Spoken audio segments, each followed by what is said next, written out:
morning, America. My name is Richard Ciuzio, and I am a loan officer with Hudson United Mortgage, licensed in the states of New York, New Jersey, Connecticut, and Florida. I'm a residential officer. I live in Yonkers, and I am based out of Elmsford. So if you have any questions, if you're a first-time home buyer, if you're looking to do a refinance, save some money on your monthly mortgage or lower your rate and term, give me a call, free consultation.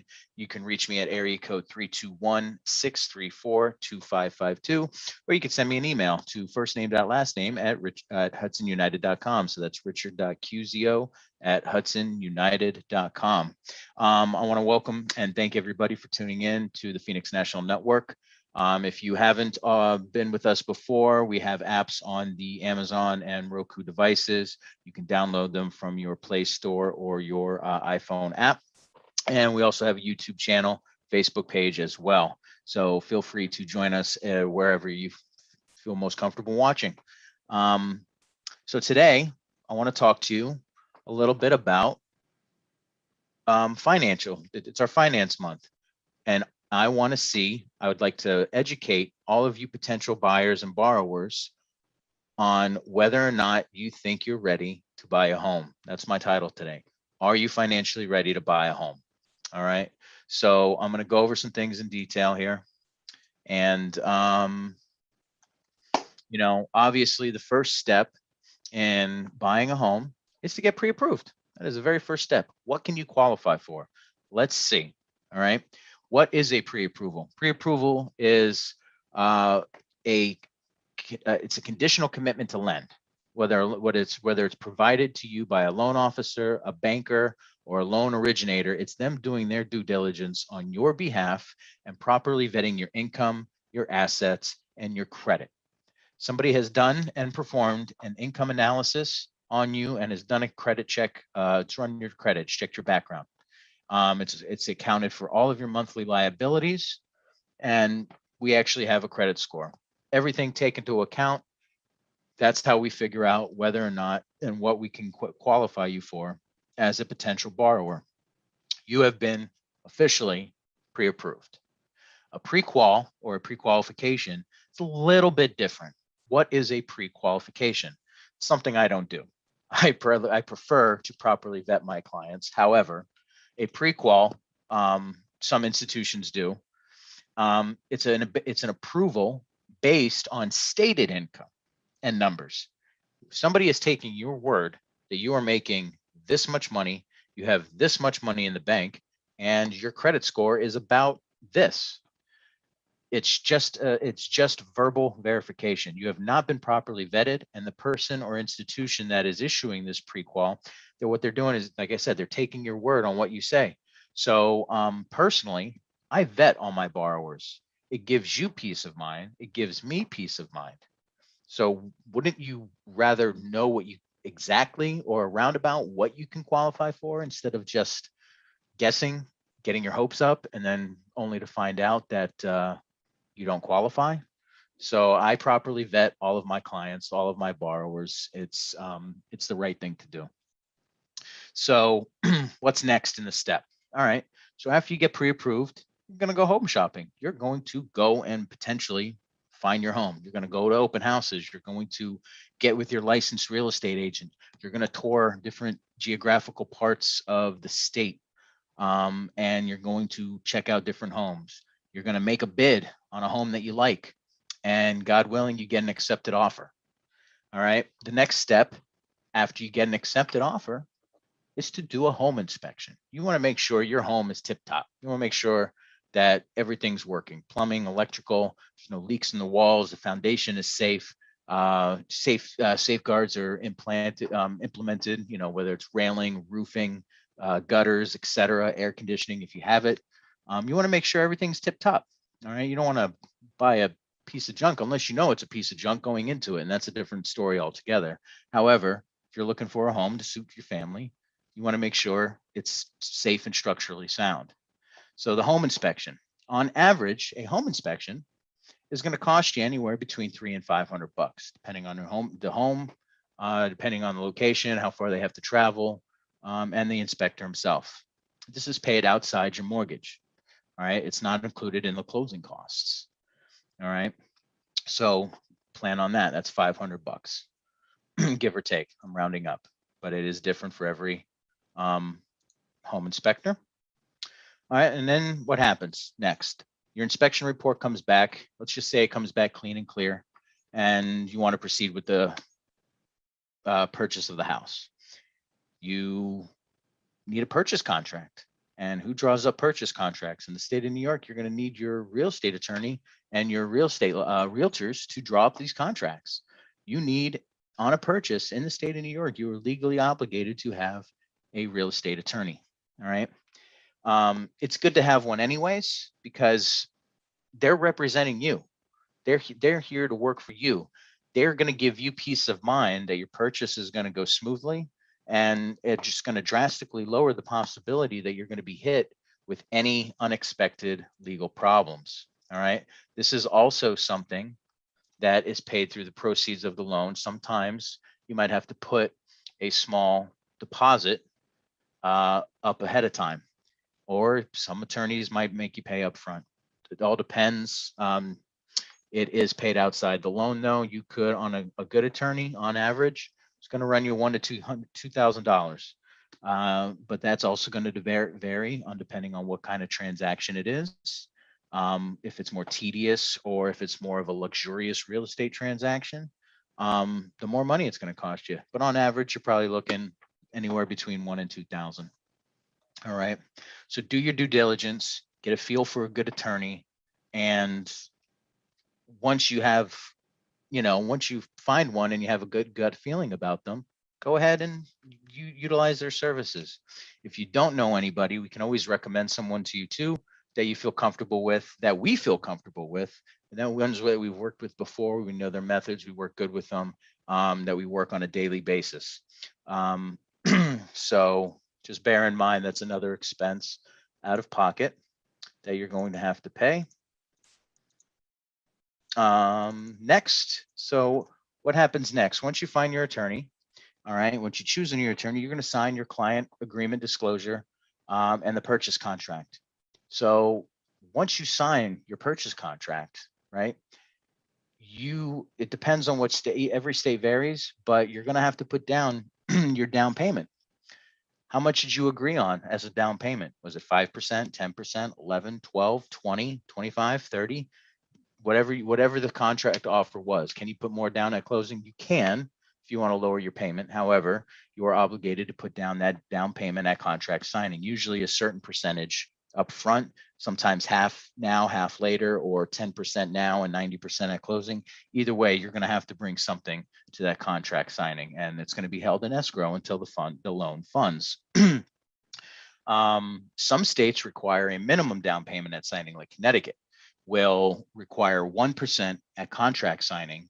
And then if you're doing like a 10% down payment, that other 9%, you have like 10 business days or 10 calendar days to get the rest of the down payment to the attorney. So some of these fees do have a time frame. So, excuse me, on a $500,000 home, if you want to put down 10%, which is probably the average price, I would say, Westchester, Rockland County, if you really want a nice, decent home, single family residence, you're going to be looking no less than 4, but 5 or higher is going to be a good number. But for argument's sake, for the purposes of this discussion in this segment, I'm going with 500,000. And if you want to put 10% down, that down payment alone is $50,000. 10% of 500,000 is 50,000. So just between those three fees, you're up to, 52,500 bucks. Okay. If you put 5% down, obviously it's half, so you're only going to put 25,000, but you're still up to 27,500 or 52,500, depending on which way you want to go. The minimum down payment. So, by the way, I want to just reiterate this. It's better to have the strongest buyer profile, especially in today's market, because it is a seller's market. There are bidding wars out there, and if you get into a bidding war, they're going to go with highest and best offer. If there's not a bidding war, you might be able to utilize a 5 or 10% down payment, but you do want to utilize and create the best, strongest buyer profile that you can possibly have. And by if you can afford to put a little bit more of a down payment on, so do it. However, the minimum down payment on any conforming or conventional loan is 5%. And why is that? Okay. Because the bank, any bank or lender on a conventional loan will finance up to 95% of the appraised value, not the purchase price, but the appraised value. Okay. So 95% plus 5 equals 100. So that's why you can put the minimum down payment on a conventional loan as a 5% down payment. Unless you qualify for a first-time home buyer product, and it's 3%, but there's income restrictions and geographical locations and a whole bunch of other stuff that we can get into in another time. So now, unlike some banking institutions or lenders, they may require certain fees up front. Which ones? I cannot say because I don't work for them. I work at Hudson United, and I can only attest that Hudson United, we don't ask for any fees up front. Hudson gets paid, Hudson United, we get paid, I get paid through the lender when the loan funds. So all of the parties that are involved, attorneys, title, everything that I'm about to go over, we all get paid through the funding of the loan and only when the loan funds. Therefore, my consultations are free. My services are at no cost to you. And I don't get paid until your loan is closed and funded. So I'm here to help night or day. If you have any questions, you know how to get a hold of me. The first thing I'm going to do, I'm going to go over, I'm going to put up a screen presentation in just a moment. I'm going to go over with you line by line on an Excel spreadsheet that we've created, all the fees that you can expect. It's a little bit of education that are included with your closing costs from various sources: title agencies, credit agencies, appraisal, insurance, escrow, taxes, et cetera, et cetera. So bear with me here. I'm going to just minimize my screen. All right. And give me 1 second while this loads. Okay. Phil, are we good? Yep. Thank you. All right, guys. So if you look, this scenario here is based on a 30-year conventional scenario with based on today's market rates on this purchase price with a FICO score, which is your credit score higher than 740 or higher. Okay. This is the 500,000 that I was telling you about with your 10% down payment, which makes your loan, AKA what is going to be financed by the bank, at 450,000 at a 2.875% interest rate. On average, that's pretty much what the market's at today, and give maybe a little bit lower. I think it's like 2.77, but for argument's sake, I'm just using 2.875. 360 is your term. That's 30 years, 12 months, 360 months is 30 years. That's why. So your first mortgage, your principal and interest payment at 2.875% over 30 years is 1867 and 2 cents. Estimated insurance about $100, could be more, could be less, depends on your policy. Taxes, your annual property taxes, school taxes, city or town taxes, divided by 12. If this based on this number, that means your taxes are about $12,000 a year. Realistically, in Westchester County, you're probably going to be looking anywhere between $12,000 and $18,000 a year on average, depending on size of your home and, like I said, your geographic location. But for argument's sake, I am doing 1,000, just keeping it simple. And mortgage insurance, PMI, private mortgage insurance that ensures the lender is going to get paid in case your house is foreclosed upon. It's only protecting the lender. It doesn't do you any good. The reason you have to pay this is because we're putting a 10% down payment. Anything less than 20, you are required to pay PMI. It is based, the calculation is different for every loan. It's based on LTV, FICO score, and a few other factors as well. So this would be your total housing payment based on this scenario, 3192 and a couple of pennies.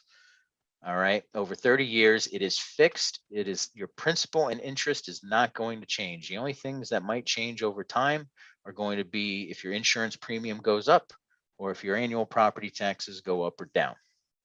All right. Also, your PMI will cease to exist once your loan to value reaches 78%. Based on this scenario, your loan to value is at 90% because you put 10% down. That means you have 10% equity in your home. So when your loan to value reaches 20 or 78% and you have 22% equity in your home, this 225 bucks is going to go right back in your pocket on your very next payment. On an amortization on average, it's probably about 6 to 8 years. If you do a 5% down payment, it'd probably be a little less since you're starting out at 10, but your monthly payment will be $225 less. All right. So this gray box here, we're going to move down, is services you cannot shop for. Okay. Home buyer counseling, that's only for like first time home buyer products.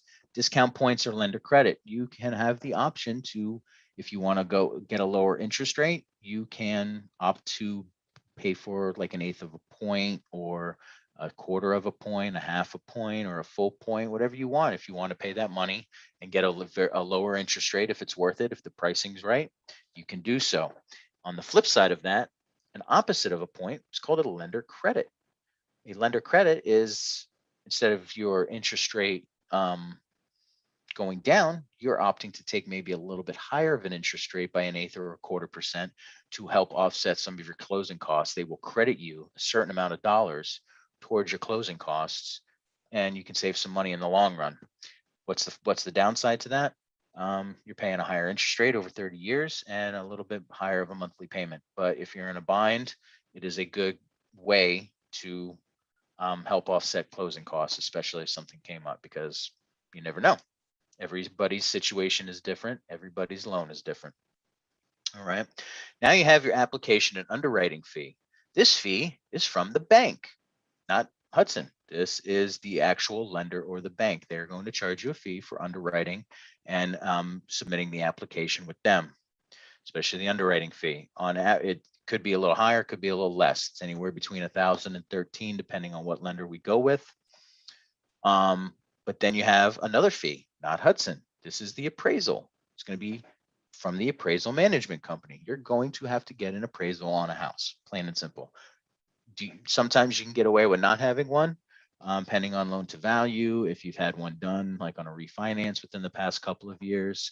But most times, especially on purchases, you're going to have to pay for the appraisal.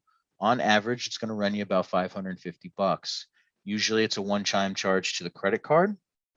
What'll happen is they'll charge your credit card, and at the end of the day, when you're closing, on your closing disclosure, it will read as an expense paid in advance by the borrower. So it'll come off of your total closing costs and be deducted because you've already paid it on the side. Now you've got your credit report fee. This is based on one person, estimated 40. It's probably like 36 bucks. But if you have 2 people on the application, then it goes up, 3 people, 4 people, so on and so forth. Tax service. This is for escrow. It's from the title company to do to help with the escrow. They're going to check to see if you're a flood certification, see if you're in a flood area. And then you've got bank attorney. All right. Now, bear in mind, all of these costs, these are going to be rolled in. These are going to be all part of your total closing costs down here at the bottom, which I'll get to. All right. But these are the services you cannot shop for. Bank attorney. This is the attorney who's going to do the bank work. This is not your real estate attorney. Does your real estate attorney do the bank work as well? Yes, sometimes they do. Are there real estate attorneys out there that do not do bank work? Yes, there are. It's easier if you kill 2 birds with one stone, so to speak. But on average, you're probably going to be looking at it around $1,250 added in there to have the bank work done to balance everything between title, the lender, and whoever at the end of the day, to make sure all the figures match and everybody gets paid and the loan funds and closes. All right. Now you've got the blue fees you can shop for. Okay. Your attorney, you can shop, you can pick out your real estate attorney. I have 1,500 here. Could be, like I said, anywhere between $1,000 and $2,000. I just put 1,500. This is paid outside the loan. It's not going to be included, but I included it in here anyways to know, so you can be prepared with what to expect down the road. I want you to be as financially prepared as possible when you're looking to buy a home. Now you've got title fees, bankruptcy. These include bankruptcy searches, lien searches, mechanic liens, Patriot Act, all that stuff that title does. All right. So it's about 1,200 bucks, could be more, could be less. Now you've got a property land survey, probably around 700, 800 bucks. What is your land survey? Tells you the outline of your property. When you buy a home, don't you want to know where your property line ends? What if you want to build a stone wall or a moat or something cool like that, or a fence? You don't want to put it in your neighbor's yard and piss him or her off. You want to make sure that you know where your property line ends, so you're not overstepping your boundaries. It's good to have. If you haven't had one done recently, it would be a good idea to do one. Sometimes the sellers do the property land survey ahead of time and provide it to the borrower. However, if not, and you want it, you can get it. I recently did a loan where the survey was just updated, but the last one done was from 1950. That was 70 years ago. Things have probably changed since then. I probably would have wanted a land survey done on my deal. All right. Just for peace of mind too. So now you've got title insurance, owner's insurance, and title insurance for the lender. What is title insurance? Okay. Well, when a property is financed, it's bought or sold, whatever, a record of that transaction is generally filed in the public archives. So records of other events that may affect the ownership of a property, like liens or levies, those are also archived. All right. So when you buy title insurance for a property, a title company searches for these records to find and remedy, if necessary or possible, the several types of ownership issues. First, the title company searches public records to determine the property's ownership status. They want to make sure there's a CO on the property, certificate of occupancy. They want to make sure that the person you're buying it from is the person who actually owns the property. All right. After this search, the underwriter is going to determine the insurability of the title. If you take out a mortgage when you buy your property, the lender is going to require a loan policy of title insurance. This protects the lender's interest in your property until your loan is paid or refinanced. On the other hand, an owner's policy of title insurance ensures your ownership rights to that property. So even though you only pay for this once during the loan, your coverage is going to last as long as you own the home. Okay. So that's what title insurance is. Now you've got endorsements and recording mortgage of the deed. Recording the mortgage of the deed, that's very important because it's going to be recorded with the county and the city. Your names are going to go on the deed. Mr. and Mrs. Jane and John Doe going to be homeowners. It's going to get recorded. It's got to get recorded. It's usually about a $400 fee. Oh, and then the infamous dun dun dun state mortgage tax. Gotta love New York. New York State mortgage tax. It varies by county. Okay. In Westchester County, there is a 1.3% state mortgage tax. Yonkers, Peekskill, and Mount Vernon have city tax. Woohoo! So now you're paying an extra. I think Yonkers is 1.5% on city tax as well, plus your state mortgage tax. So be prepared for state mortgage tax. Is there mortgage tax in Jersey, Connecticut, Florida, Colorado? No, they vary by state. New York happens to be one of the ones that you're going to have to pay state mortgage tax. So on this transaction, you're looking at about approximately 4,700 added to your closing costs because of New York state mortgage tax. Now you have in your yellow, so these are your total closing costs. Estimated everything here from top to bottom, get about 14,780 bucks. Those are just bank costs, everything included for the bank. Okay, under appraisal, underwriting, credit report, attorney fees, title insurance, state mortgage tax, and recording of your deed, plus your survey, give or take. Now, these are not set in stone. This is not a Bible. It's just a good resource and tool to utilize to prepare yourself and educate yourself financially when you're buying a home. Everything comes into play. Loan to value, down payment, purchase price, credit score. Is it a condo? Is it a co-op? Is it a single family? Is it a multifamily? Is it an investment? Is it a second home? All of these factors will change these numbers. So every loan is different. Every scenario is unique. Now you have your yellows, which are your prepaids. All right, what are your prepaids? Your homeowner's insurance is one of them. You're going to have homeowner's insurance. Just like you have car insurance, you're going to have homeowner's insurance. Depending on your policy and your premium, you're looking at 1 year's paid in advance at about $1,200 bucks. It's $100 a month times 12 months in a year. It's $1,200 bucks. You pay that in advance, and you provide the underwriter and processor with a paid receipt. Comes off your closing costs at the end, kind of like the appraisal. But this is a fee that you're going to have to pay. And then you've got your taxes, your escrows. All right, what are escrows? Escrow is an account where the lender will pay your quarterly property and school taxes on your behalf when they are due through your mortgage. Based on this scenario, this property has $12,000 a year in taxes because it's $1,000 a month. So at $12,000 a year, that's why this number is here. In the state of New York, you have to pay, actually pretty much anywhere, you have to satisfy whatever taxes are due within a 60-day period. So that's 2 months worth of taxes. Anything that's due, you're going to have to satisfy. And the other 10 months will go into an escrow account.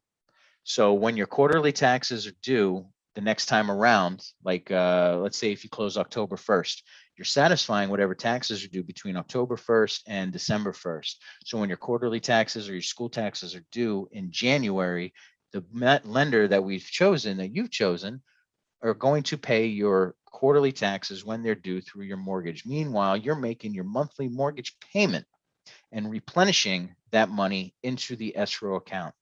That is what escrow does. You are escrowing and paying your taxes and insurance through your mortgage. Do you have to escrow? No, you do not. But in order to waive your escrows, you have to put a minimum of 10% down. All right. So based on this scenario, they would not have to. What are the benefits to doing that? You're going to lower your closing costs by approximately $10,000 based on this scenario because you're not escrowing $10,000 worth of taxes into an account. What's the downside? Now you got to remember to pay your taxes on time when they're due. You got to know when they're due, how much is due, and when to pay them so you don't get slapped with a late fee by the city or the county. And then same thing with your insurance. You'll have to pay that when your premium is due as well. Some people like the peace of mind. Some people don't like to give the county or the city or Uncle Sam a single penny until they absolutely necessarily have to. It's a personal choice, but only if you put 10% down or more.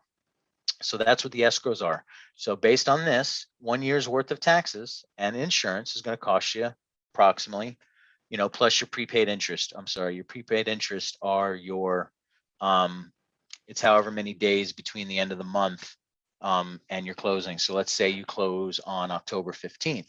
Now you're paying from October 16th to October 31st prepaid interest, that extra month, because the rest of the month, because you're going to you're not going to have a payment for that first month. You close October, you're not going to have a payment till December 1st. Plain and simple. All right. So that's your prepaid interest. All of these are your escrows, estimated at $13,885. Add them all together, plus your down payment. On this scenario, total cash to close, $78,665. Boom. Can it be a little less? Yeah, it can be. You can find a place that doesn't have $12,000 in taxes. Maybe you're in Connecticut. Maybe your taxes are only $6,000 or $7,000. Maybe you don't want to escrow. So you're saving, $10,000 there on this scenario. These are, maybe there's no mortgage tax in Connecticut, Jersey, Florida, Colorado. Those are only states I know that don't have mortgage tax, because I'm not licensed really anywhere else. So I said those, but if you go to Jersey or Connecticut, you're saving $5,000 on mortgage tax alone. So yeah, these could be a lot lower. They could be a lot lower with a co-op. Co-op, you don't own the property. There's no title. There's no taxes. Everything's included in maintenance. So you're paying maybe $6,000 in total closing costs. Condos are going to be cheaper too than single family. So there are a lot of variants here where you can save money on closing costs. It all depends on what option is best for you, what suits you, what suits your family, and what you're most comfortable with. So I'm going to open it up. That's really all I have. Like I said, every loan is different. These are the basics. So please don't consider it the Bible or set in stone. It is just a good tool and guidance to make sure you and everybody is financially sound and prepared on what to expect down the line. Are there any questions? If there's any questions, Phil, you got anything? Anybody type anything? Do you have anything? Listen, man, that was a phenomenal amount of information. I'm sure somebody out there, they were like, okay, I need to talk to Ricky because I'm not even sure where I am in my process. So that was great, man. Thank you so much. That was My awesome. pleasure. Awesome stuff. Awesome stuff. The taxes. Mm-hmm. That's all I could hear. Taxes. That's all everybody hears. Oh, we got to pay that. We got to pay that. Who made these taxes anyway? I mean, there's no taxation without representation, my friend. Well, that's true. I guess, yeah, somebody's got to pay it, right? That's right. So I thought that mortgages, when you have a mortgage, it pays. It's like almost like you can pay your taxes and insurance through your mortgage. That would be the escrow. That would be, you are escrowing your you don't have to. It is an option to the borrower. However, like I was saying, if you're doing less than 10%, you are obligated. You cannot waive your escrows if you put less than a 10% down payment. So they will be included in your mortgage. However, 10% or more, you can, with the lender, waive those escrows and pay them outside your mortgage. So for instance, on the scenario that I just did, instead of the $3,192 a month, now their mortgage is $1,867. Got you. Right, because you're only paying your principal and interest. You're not paying your insurance. You already paid years in advance. I'm not going to pay that until 2022. Right. And then my taxes, I paid to my 2 months. Okay, so now I closed in October. I paid through December. I'm not paying till January. But you got to make sure you have that money set aside come January. Right. So that when it hits. Right. Like I said, some people don't want the headache. They don't want to remember to have to pay their taxes. They'd rather pay it and escrow it through their mortgage. What happens to that money that's in the escrow account when my account closes? Very good question. You get whatever's in there refunded back to you within 30 days. Get out. No, it's your money. The loan is closed. So if you've paid off your mortgage, you don't have an obligation with the bank anymore, and they don't have an obligation to pay your taxes on your behalf. So you're going to get that money back. And it's kind of like when you're doing a refund. you're going from one, or a refund, I'm sorry, a refinance. Right. You're going from one lender to another. So you're Mhm. canceling and closing out an escrow account with that current lender that you have. Let's say you have Quicken, right? Right. Right. You're Right. Right. closing out your Quicken account and you're moving to Mr. Cooper. Now you have to establish a new escrow account with Mr. Gotcha. Cooper. Meanwhile, that Right. money that's sitting in Quicken's account gets refunded back to you. So it's kind of like a wash when you're doing a refinance. However, you Right. do get that money back. It's your money. So can you move that money? Let's say that in that same scenario, Mhm. can you move that money? Can you move it from one escrow to another escrow? It has to be with the same lender. Okay. It has to be with the same lender. You can usually do that when you do a SEMA. What is a SEMA? It's a consolidation, extension, and modification agreement, where what you're doing is you're doing a refinance on your primary residence or whatever it may be. You do a SEMA. SEMAs are only known, people don't in Jersey and Connecticut and Florida, they don't know what SEMA is because there's Mhm. no state mortgage tax. A Right. SEMA prevents you from paying your state mortgage tax a second time around because you did it the first time when you bought your house. All right. So if I'm going from Quicken and I'm doing another loan with Quicken, same refinance, I can do a SEMA and they can just keep that escrow account that they currently have and transfer it over to the new loan with inside Quicken. Perfect. Mhm. That's perfect. Thanks for Yes. answering that question. You're welcome. Because that was one that I was really kind of like, how do you It's got to memorize be. all these abbreviations? It takes time, dude. It really does. It really does.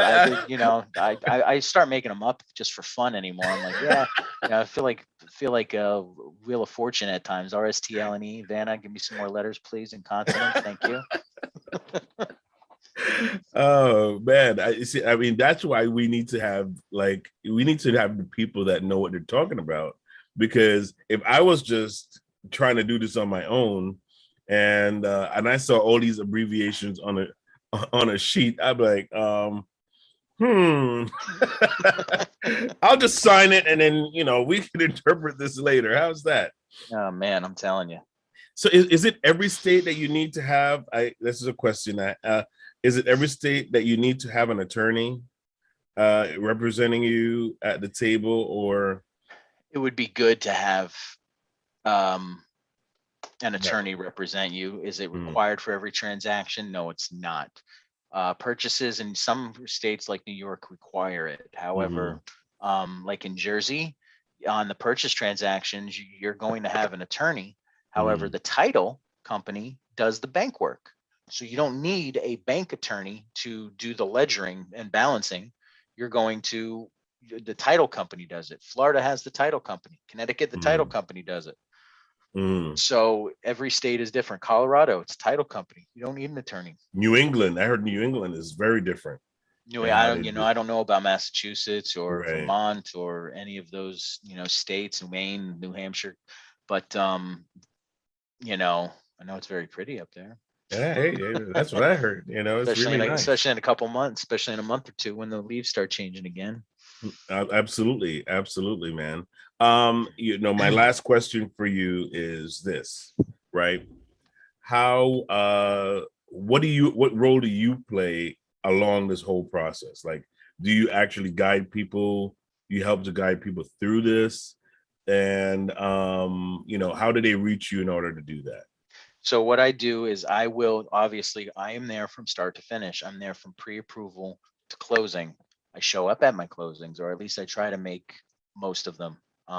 Sometimes there's a conflict of schedule and I'm not able to do so. However, I do like to go to all my closings. I like to meet the clients in person if I haven't met them already. I am there from start to finish. I'm here to help any way that I can, answer your questions, educate my borrowers, prepare them, give them the tidbits on the do's and do nots of the loan process. Mhm. I pride myself on being very responsive. So you can give me a phone call, you can shoot me an email. I will be there. My role is to help. Once we get the loan started, I'm going to be there to help satisfy any conditions the lender um, gives us to eventually get your file to final review, working with our processing team, We're going to work hand in hand and together, and we're going to satisfy those conditions and get your file clear to close. I will be there every step of the way. The only time that look, my job is to get that file clear to close. Once I've gotten that file clear to close, boom, my job is it's done. I'll still be here. However, at that point, it's up to the attorneys to figure out what date they're going to schedule everything and do the balancing with the bank. That's not my job. I'm still kind Mhm. of learning that, but that's what they do. My job is to educate the borrower, get you pre-approved, get you that clear to close. That's exactly what I do. See, now that's the power of having a great, loan officer. So this way you have the knowledge of what you're doing. And Ricky, you evidently you have the information, you have the knowledge to help people through it. So reach out to Richard Ciuzio. His number is on the banner in front, so don't be afraid to reach out to him. Also, you can find him on our Phoenix National Network app. Once you download that app, you'll see his information on there as well. Go to the website, check out what he's talking about, and get somebody who knows what they're doing on your side. If you're not happy with your current loan officer, give him a call and reach out to find out more information about how Ricky can help you close that deal. So, Ricky, thank you so much. Thank you, Phil. And Appreciate you. As I always, think my pleasure. this is amazing, man. This is amazing. All right, take care, everybody. We'll see you next with Karen Mayo, and she'll be on at 12. So see you guys then. Take care, everybody.